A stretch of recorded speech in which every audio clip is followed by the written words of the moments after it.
Saddam Hussein playing with fire defies UN inspectors. Amnesty International investigates human rights abuses here in the United States. And Eye on America zeroes in on health insurance fraud. This is the CBS Evening News. Dan Rather reporting. Good evening. Is a new showdown with Saddam Hussein in the making? There are growing indications tonight in Washington, New York, and Baghdad that President Bush may be readying some new moves. At the UN today, the president fired off new warnings. At the same time, Saddam Hussein was defying terms of the UN ceasefire that ended the Persian Gulf War. Susan Spencer begins our coverage. In a speech long on themes but short on specifics, Mr. Bush outlined a post-communist world in which the United Nations would provide the framework for cooperation, free trade, and respect for human rights. Half a world away, Saddam Hussein was thumbing his nose at that same UN. His government refuses to permit unconditional helicopter inspections, and right now is refusing to allow UN inspectors to leave inspected premises. The trouble started when inspectors found blueprints documenting Iraq's clandestine nuclear program. And for several hours today, there was a standoff, with the inspectors refusing to leave the building without those documents. The Security Council met behind closed doors all day to discuss its next step and the U.S.'s offer to escort inspection teams, an offer clearly still on the table. We cannot compromise for a moment in seeing that Iraq destroys all of its weapons of mass destruction and the means to deliver them, and we will not compromise. Mr. Bush once wanted to unveil an October Mideast peace conference here. With that so uncertain, he instead tried today to mend frayed U.S.-Israeli relations by urging repeal of a 16-year-old resolution that links Zionism to racism. To equate Zionism with racism is to reject Israel itself. This body cannot claim to seek peace and at the same time challenge Israel's right to exist. While the president talked only in general terms about the United States' role in this new era, he did imply that the U.S. doesn't want to become the world's policeman. But as the current situation in Iraq so clearly demonstrates, sometime policeman may be a job that the last remaining superpower just inherits by default. Dan? Susan, any indication whether and if so when President Bush may actually issue an ultimatum? Late this afternoon, Dan, we got just such an indication. We were told by presidential spokesman Marlon Fitzwater that the British, the United States, and the French are working on a plan under which they would set a 48-hour deadline. Until now, they have resisted a deadline. But tonight, the White House is said to be as pessimistic as it has been in some time over the last few days that Iraq is going to comply. This would be a 48-hour deadline for unconditional compliance, and if that compliance didn't come, those inspectors would be sent in under cover of military aircraft. Dan? Susan Spencer, live at the UN. Thanks. Now, with these indications being put in the air this evening that something may indeed be up, U.S. Air Force units are still poised to take off for the Middle East, and there is a general sense at the Defense Department in Washington that President Bush may be right on the verge of pulling the trigger on something. David Martin brings us up to date on that. David? Well, Dan, right now the situation is that the forces are, as one official put it, on hold. The U.S. has not yet shipped the Patriot air defense missiles to Saudi Arabia, and Saudi Arabia has set that as a precondition for any operation from their territory because, of course, they feel they need those missiles to defend themselves against the possibility of a Scud missile attack from Iraq. So until those missiles arrive in Saudi Arabia, and right now they're sitting on a runway in Germany, the U.S. technically does not have permission to launch a military operation from Saudi territory. But just because it hasn't happened yet doesn't mean it's not going to happen. In fact, the planning for this armed escort operation that everybody's been talking about continues, and there is a sense that this operation might include more than just escort, might include the actual attacking of targets inside Iraq. In other words, go in and destroy whatever it is Saddam is trying to hide. But as soon as you say that, you have to realize that there's the possibility that Saddam could retaliate by taking those UN inspectors now in Baghdad hostage. So there's some tough decisions to be made here. And David, I suppose as good a time as any to remind folks that There's an awful lot about this we don't know. Thanks very much, David Martin. In asking the UN today to back off its stand on Zionism, President Bush is hoping to promote his plan for an Arab-Israeli peace conference. Bob Simon in Israel has the reaction and the background on that. In 1948, David Ben-Gurion founded the State of Israel on a piece of land between the Jordan River and the Mediterranean, and on an idea, the idea that the Jewish people had the right to build a national home here. That idea is called Zionism. When in 1975 the United Nations declared that Zionism is racism, it was perceived here as an attack on Israel's very being, no less so than the attack launched 2 years earlier by the armies of Egypt and Syria. That's why Israel has never trusted the United Nations. It's why it has insisted that the UN play no meaningful role in the proposed peace conference. The repeal of the resolution will not change attitudes here overnight. It will be, at best, a start. If the UN wishes to reform its attitude towards Israel, if it wishes to accept a position in future peace negotiations, then a useful place to start would be the repeal of this resolution. President Bush's speech is also seen as a useful place to start softening the dialogue between Washington and Jerusalem. Prime Minister Shamir responded in kind. I wouldn't say that it's something to do with the political developments of today, but nevertheless, it's a very beautiful and inspiring speech. But a beautiful speech does not a policy make. Israelis do not see it as related to or as compensation for Washington's insistence on delaying the loan guarantees. And if any administration officials are waiting for Shamir to change his settlement policy, they'd be well advised to wait in a comfortable room. The issue has nothing at all to do with today's Middle Eastern politics. It goes beyond that. It is historic. Previous administrations didn't seek the repeal because they couldn't muster the votes at the United Nations. The fact that the Bush administration thinks it can is an indication of just how much the world has changed. And when most Israelis become convinced that most of the world isn't against them, that will be a historic change too. Dan? Bob, thanks. Now to put the Middle East story into context and perspective and add some analysis, we turn to our old friend and CBS News consultant from Johns Hopkins University, Professor Fuad Ajami. Fuad, Saddam Hussein has been playing cat and mouse with President Bush for months now. Why try to crack down on him right now? Well, this really for President Bush, this is the ghost of Christmas past. I mean, he's fought this war, we won this war, but the man Saddam lingers around. Saddam is a man who's on parole. He's violating the terms of his probation. We were surprised. If you take a look at the objective evidence, we were surprised by the amount of destructive weaponry the man has. Even as the UN teams were there, the man was still, his nuclear program was still hot and it was still going on. We have been surprised by just exactly how much this man has. And as President Bush now sets out to convene a peace conference in the Middle East and to create a new order in the Middle East, he must continue to pay some attention to that old ghost. And that's why the crisis is on. Help us understand Saddam's viewpoint, if you can. Is this desperation, or is he asking for it? What's up? Well, see, I think Saddam is being Saddam. I mean, we shouldn't be surprised. I mean, Saddam has played this game before. He's a gambler. He gambled and lost. And in effect, as he now taunts the UN, there is a stiff resolution. It was passed in mid-August. This is really the background of this crisis. A stiff resolution that, in effect, declares all his weapons not to be his. They belong to the international community. It was passed unanimously, 15-0, and the man is still taunting and tempting the fates. We have only a few seconds left. With President Bush asking to repeal the Zionism resolution, put that in quick perspective. Well, this really for President Bush. President Bush is an old UN man. I mean, the UN was his job. Now he goes home triumphant, and he goes to a different UN. 16 years ago, the UN, by a vote of 72 people in the UN voted to declare Zionism a form of racism. Now President Bush goes to a transformed UN. It's no longer a UN dominated by the Soviets. It's no longer a UN dominated by the Arabs and the Africans. It's a brand new world. It's really a UN, which is for the most part, let's face it, an American instrument. And that's the call on the UN to do such a thing. Fuad Ajami, thanks. Thank you. And still ahead on tonight's CBS Evening News, an international inquiry into Los Angeles police brutality and what could save a Georgia convict from the electric chair.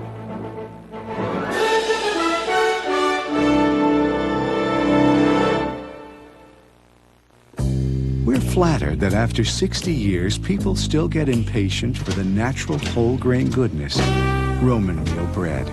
Kind of proves we've had it right all along. Roman meal. It's that good.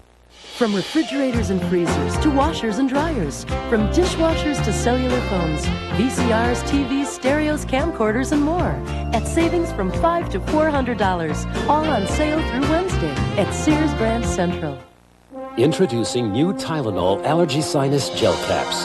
Because allergies can be more than watery eyes, more than itching, more than sneezing. Many come with sinus pressure and pain. But the leading allergy brand has only an antihistamine. Tylenol Allergy Sinus has more. A decongestant and a pain reliever to relieve all your allergy symptoms. It's more complete relief. Tylenol Allergy Sinus. Allergy relief clear to your sinuses. A new investigation of law enforcement is underway by Amnesty International. For only the second time ever, the international human rights group is focusing on whether there is a pattern of police brutality in an American city. Jerry Bowen reports. Investigators from the London-based human rights organization Amnesty International caused a stir with their arrival in Los Angeles, known worldwide for exposing government-sponsored torture and murder in third world countries, for publicizing the plight of victims of some of the world's most oppressive regimes. The investigators are here to determine if the notorious Rodney King beating and other cases are part of a system-wide pattern. Nobody can deny that police brutality has taken place. I mean, there's lots of evidence of that. But we're here to actually determine whether it is a serious problem. And the visit has provoked mixed reaction. I think it's a recognition that torture is widely practiced in Los Angeles at the hands of police and sheriff's deputies. They're treating us like a third world country. But this thing did happen here. And it's an embarrassment to all of us. I think that it's unnecessary, but I've been irritated by so many things of late. This was no big deal as far as I'm concerned. And they ask you to spread eagle? A brutality hotline's been receiving 30 calls a day since the King beating, but it was allegations of brutality by sheriff's deputies months before that prompted Amnesty International's investigation. And now, the sheriff's department is the target of other reviews, including one by the county attorney after 4 recent killings by sheriff's deputies. Reviews prompted by community outrage. Every day we're getting flashlights shoved in our throats. We're getting guns shot on us. We know that our community has a gang problem, but we don't need our sheriff's department to have a gang. Today, the Amnesty investigators interviewed attorneys for the American Civil Liberties Union and officials of the Los Angeles Police Department, the first stops in their week-long probe. Part of this investigation will focus on what has changed since the King beating. The answer is the reforms are still being debated. Some are being vigorously opposed by the police. And by one estimate, a complete overhaul of the department could take a decade. Jerry Bowen, CBS News, Los Angeles. In Georgia, an inmate at the center of a landmark U.S. Supreme Court case is now making last-ditch appeals to stop his execution. Aaron Hayes has our report about that. It's up to a Georgia parole board tonight to decide whether Warren McCluskey should die in the electric chair tomorrow. This man would not be executed had the law been followed. McCluskey was convicted of killing a white police officer in a furniture store robbery 13 years ago. His case caught the nation's attention when his lawyers, appealing to the U.S. Supreme Court, showed that black men in Georgia are 3 times more likely than whites to get the death sentence for murder. But the argument of racial bias did not sway the court, and neither did the recent news that the man whose testimony was key to McCluskey's conviction was an informer, often rewarded by police for extracting confessions from prisoners. Jurors were never told that, and it infuriated one juror who showed up today to help McCluskey. It's hard enough to make a decision to take someone's life, but to make a decision to take someone's life when you don't have all the evidence and it's been withheld from you is an outrage. The parole board heard more from the slain policeman's daughter, who wants the execution to go on. And it's about time that the justice system takes up for my father. From a minister who believes McCluskey does not deserve to die. And I've heard him say to me directly that he did not shoot this officer. And I believe what he said. McCluskey's family says their hope rests in the 5-member parole board. And I think it's time now that somebody needs to put their foot down and get the whole system turned around and make it work. The Pardon and Parole Board will make its decision tomorrow by early afternoon in time to stop or allow Warren McCluskey's scheduled 7 p.m. execution. Aaron Hayes, CBS News, Atlanta. Stay here with us now for more CBS News, including charges that African Americans are still being shut out of the very top jobs in Hollywood.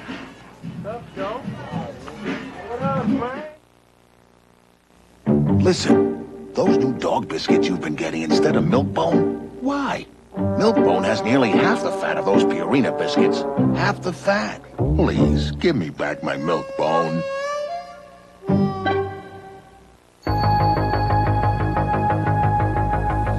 You're about to see the product of a relentless commitment to quality. It started in the 80s and continues to build. Last April, Ford Motor Company unveiled the all-new 92 Mercury Grand Marquis and Ford Crown Victoria. And the innovation continues. In fact, 92 is our biggest new model announcement in years. September 26th at your Ford and Lincoln Mercury dealer. Amazing things happen when you make quality job one. The glorious freshness of mint. Nobody knows it better than Polident. That's why there's a splash of mint in every Polident tablet to leave your dentures feeling gloriously clean and fresh. Get super strength Polident with a splash of mint. Over 20% of the population can have trouble eating this, or even this, because we can't easily digest dairy foods. What we can't have, we always want, which is why there's Lactaid. Only Lactaid comes in milk and in caplets to help us digest any dairy foods. And it's natural. So now there's only one thing left to do. Only Lactaid gives you so many ways to enjoy dairy foods. A human skull arrives in the mail. What clues could unravel the mystery and solve the case? 48 Hours knows. Find out Wednesday. In Yugoslavia, a day-old ceasefire appears to be holding. Croatian leaders say they have blunted a Yugoslav Federal Army offensive. More than 500 people have died in 3 months of fighting between Croatian separatists and Serbs backed by the Yugoslav Army.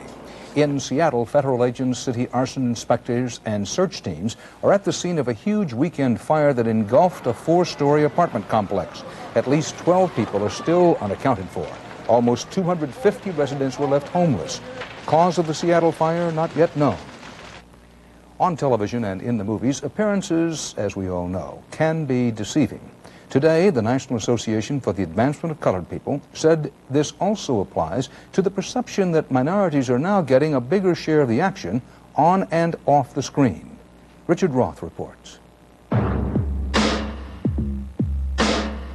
The pictures may be showing a wider slice of American life from a surge in the past year of movies by black filmmakers. But an NAACP report today says the new image on film is at odds with an old reality of the entertainment business.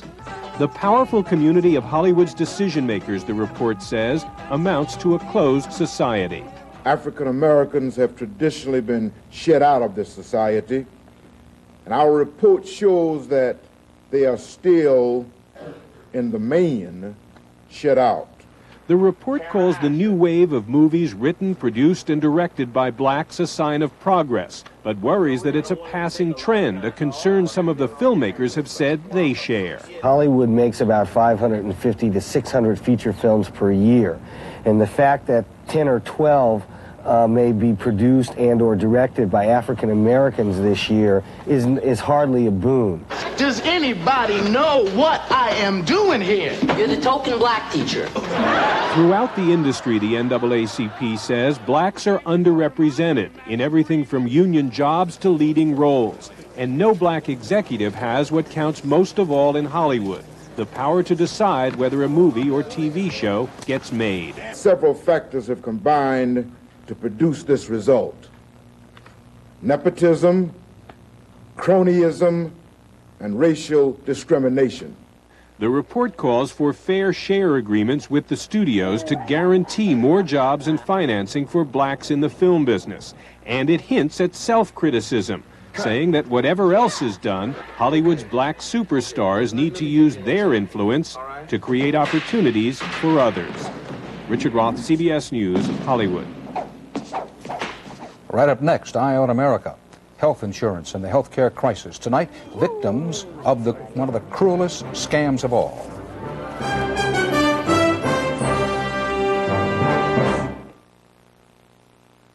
Recently, DuPont announced that its energy unit Conoco would pioneer the use of new double-hulled oil tankers in order to safeguard the environment.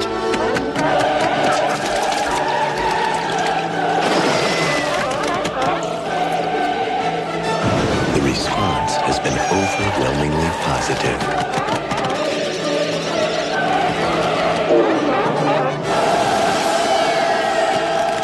DuPont, better things for better living. They ate the same lunch, got the same heartburn, but his antacid is very different. His Tums has calcium. Most antacids don't. Regular Rolaids uses an aluminum salt. This uses aluminum and magnesium. So does this. Of all these, only Tums helps wipe out heartburn and gives you calcium you need every day. Something my body needs anyway. I like that. Calcium-rich Tums. That's the one you want.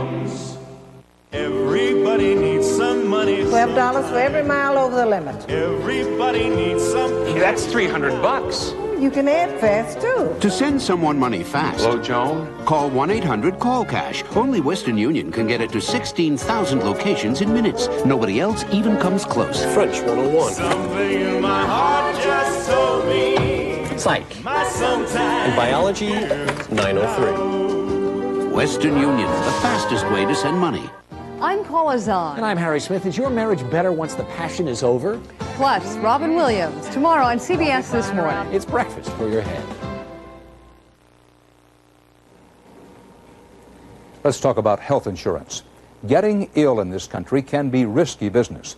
In tonight's Eye on America, falling victim to both illness and fraud. Fraud that could cost a life savings. Ray Brady begins our special week-long look at health care in America. A matter of life and debt.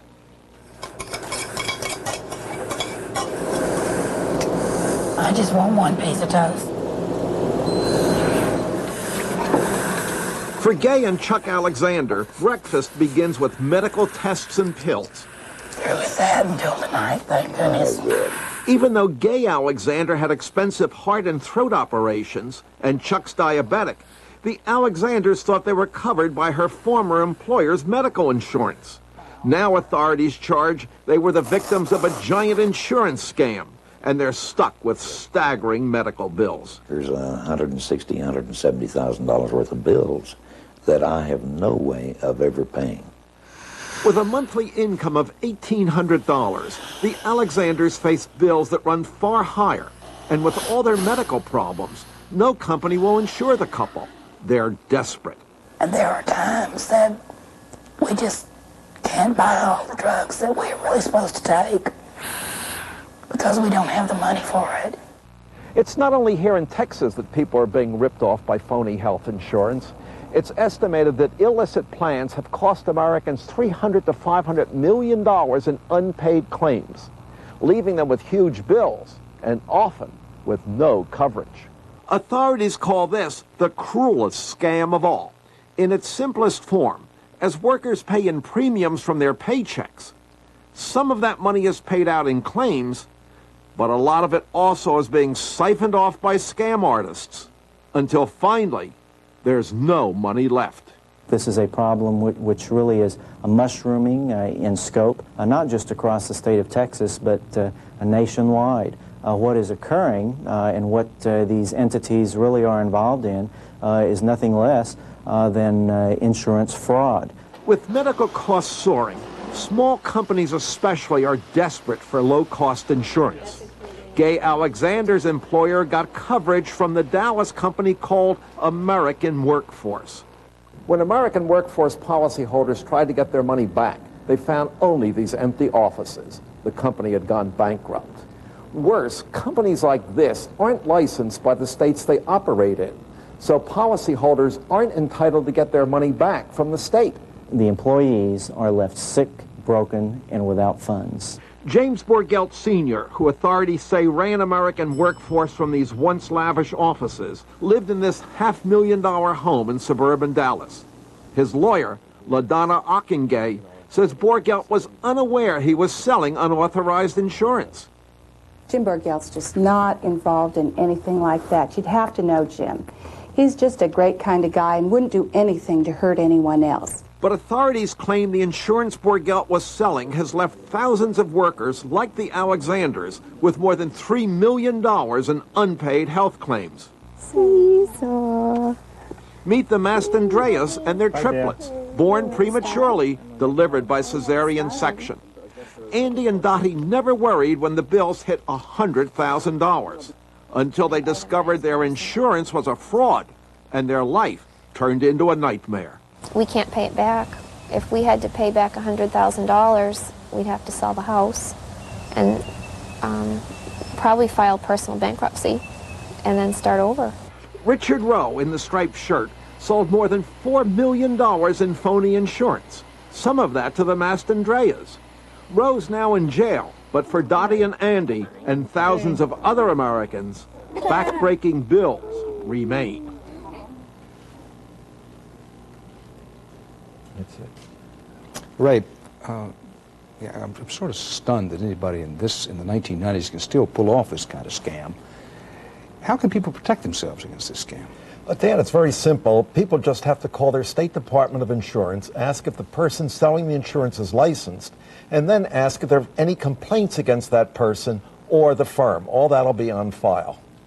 Ray Brady, thanks.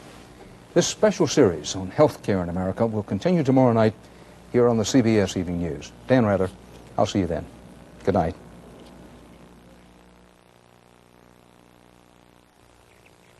Miss Hellman, like to try Total? I always wake up with my Special K. I'd never cheat. Hope you're hungry. I can never get enough. Good, because you have to eat almost 3 bowls of Special K to get all the vitamins and minerals in 1 bowl of Total. 3 bowls? It's just me here. Whole Grain Total has 100% of a day's supply of 12 vitamins and minerals. Takes almost 3 bowls of Special K for that.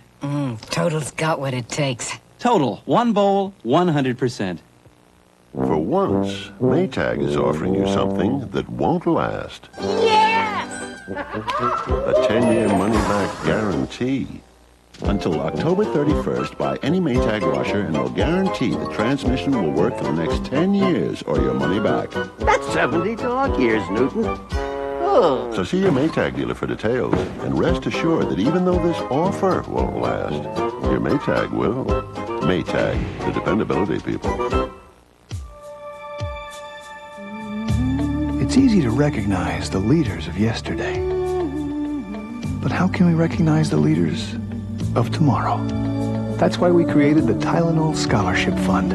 For each Tylenol coupon you redeem at participating stores from your September 29th newspaper, a donation will be made to the fund, which awards over 500 scholarships to students who show outstanding achievement. So help tomorrow's leaders get the recognition they deserve today.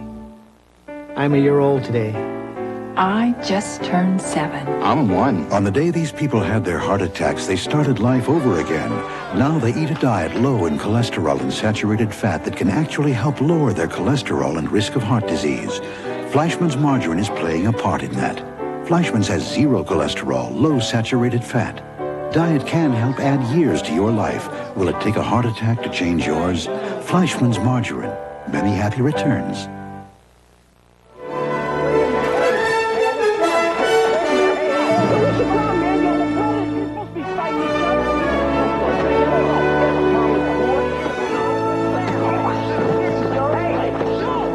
Eye on America's health care. If an emergency struck your family, could you afford it? For many, it's a matter of life or debt. Special reports all this week on the CBS Evening News. This is CBS. Good evening, I'm Vicki Yates. And I'm Chris Clark. Coming up next on News Channel 5, 6 o'clock report, a former Metro Council candidate faces charges of sexual battery. Plus, why deadly guns like these have Metro Police arming themselves with more sophisticated weapons. And go off the beaten path to meet this man who's not just creating a broom, he's carrying on a family tradition. We'll have those stories and the story of a soldier who survived a Scud attack only to be murdered here in Tennessee.